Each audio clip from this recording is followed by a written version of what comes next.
Hello and welcome to Palace Intrigue. I am your host, Mark Francis. Meghan's podcasting days may be over as she has withdrawn her trademark application for her defunct podcast, Archetypes. The request was made last week to the US Patent and Trademark Office, according to the office's records.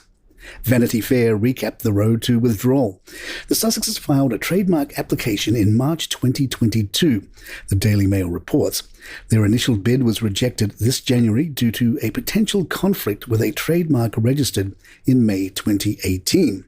In a reported filing, Meghan said that she respectfully disagrees that there is a likelihood of confusion and requests that the refusal be withdrawn.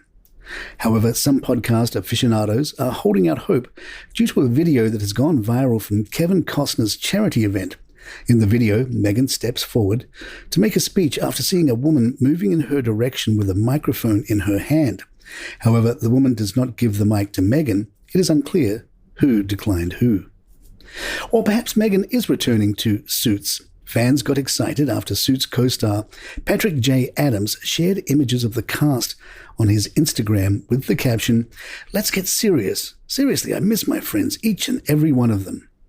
One of the images was a previously unseen black and white portrait of Meghan. While Meghan seems to be enjoying Hollywood, it is believed Harry isn't, and there are reports that he'd like to have a home of some kind in the UK.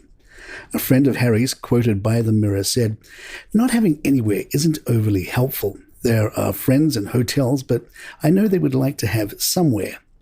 Meghan seems to have decided that coming back is not what she wants to do, but Harry would like to. Having a base in his home country, despite everything that has happened, is appealing. There is work to be done here in terms of the charities, and there would be opportunities in the future where he'll want to be here a bit more. We shared with you the tale of the gag order the Sussexes reportedly put on a New York City school. Lady Colin Campbell told Dan Wooten tonight, "I think it's outrageous, but I think it's typical. Meghan and Harry are dictators. They're trying to dictate to everybody what you have to say about them, whether you believe it or not, and then you have to be silenced. I mean, it's actually outrageous if you stop to think of it. This sort of behavior is unprecedented." Royal author Phil Dampier added, "It's absolutely incredible, isn't it? I mean, I'm sure their people will try and make out it's a standard practice. But what if a teenager, some 13-year-old lad, some poor lad from Harlem, had posted something on social media from this event? Are they going to get their high-powered lawyers onto them and sue him? I don't think so. I mean, it's absolutely ridiculous. It shows they're paranoid. It shows they're absolute control freaks." Photographer Julian Calder was on the Hello, a Right Royal podcast and told a story of Pince Philip's joy of sex.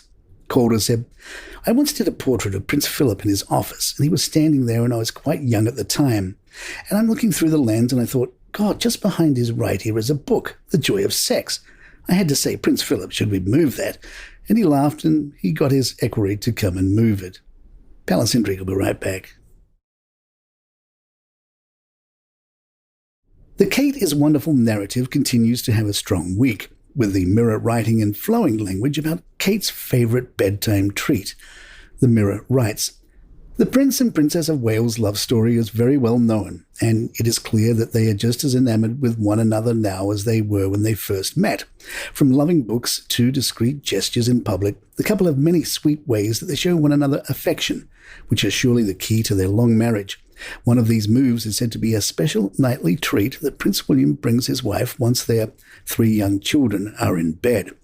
The royals are just like us when it comes to having a drink to celebrate and toast to important occasions, or when it comes to winding down in the evening after a stressful day. Whether it be a refreshing gin and tonic, a cocktail, or a simple beer, the royals are just like everyone else. So what is this relatable treat that the prince and princess settle in with at their palace after a stressful day of waving? A friend of the couple said, "William will bring Kate a gin and tonic. They look after each other, but in different ways." Kate also got media points for wearing some clothes more than once. This time it was a business-like trouser suit as she visited a textiles factory. The Mirror's fashion police tallied how Kate wowed in a recycled forest green Burberry trouser suit, making it the 7th time in a row she's sported a trouser and blazer combo for a serious businesslike look. Hopefully, after such a stressful day at the textile factory, William was waiting at home with a gin and tonic for our wonderful princess, and who knows, maybe even one of Grandpa's old books. And there you have it. If you'd like to email us, our address is thepalacintrigue@gmail.com. Please follow us on Spotify, iTunes, Google Podcasts, or your app of choice. Head on over to YouTube, youtube.com, and do a search for Palace Intrigue there and hit that subscribe button. It would really help us out.